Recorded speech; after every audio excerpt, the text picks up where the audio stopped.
Why Musk, Trump, and Putin hate George Soros. After Trump was indicted, his campaigners accused Soros. We can't stop now. Soros is going on a rampage, buying up America's entire legal system. This sparked a discussion on Twitter. Scott Adams, the creator of Dilbert, wrote, "My hypothesis about Soros is that he is not fully aware of where his money goes or why."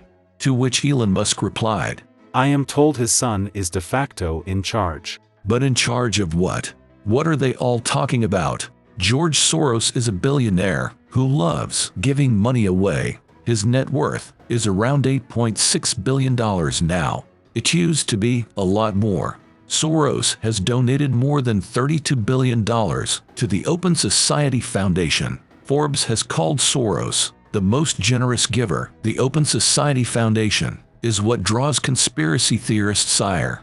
They have accused Soros of supporting Nazis, Antifa, insurgents, terrorists, etc. Soros is supposedly running the world's governments. He's funding revolutions and toppling regimes. The Turkish president accused him of orchestrating terror attacks. A Malaysian president blamed the Asian economic crisis on Soros. Soros projects have been outlawed in Russia. George Soros was born in Budapest, Hungary. His family was Jewish but non-observant. In 1944, when George was 13, Nazi Germany occupied Hungary. His family survived by pretending to be Christians.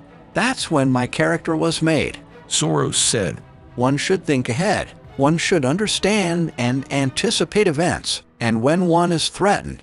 At 17, Soros relocated to Paris and eventually moved to England. He studied at the London School of Economics. His professor was the famous philosopher Karl Popper. Soros worked as a railway porter and a waiter to make ends meet. He would sometimes stand at speaker's corner, lecturing about internationalism. Soros spoke in Esperanto, which he'd learned from his father. After graduating, he wanted to stay in the university as a professor, but his grades were not high enough. So the young man joined an investment firm in London. His career took off. He moved to the US, and in 1969 he started his first hedge fund, Double Eagle. A year later, he invested the profits to start Soros Fund Management. This was his second hedge fund. Double Eagle was later renamed Quantum Fund. In 1969, it had $12 million in assets under management. By 2011, it had $25 billion. Soros has been dubbed the man who broke the Bank of England. In 1992, the UK experienced a currency crisis known as Black Wednesday. Soros made a short sale of $10 billion worth of pounds sterling. This made him a profit of a whopping $1 billion overnight. Soros went on to formulate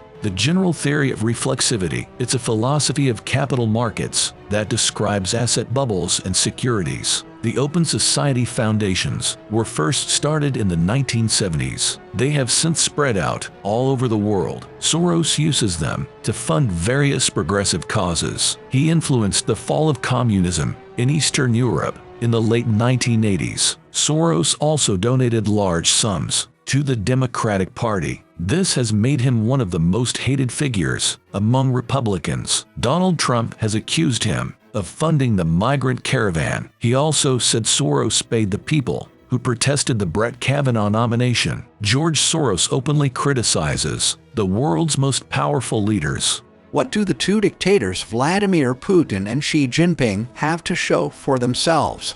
They have a lot in common.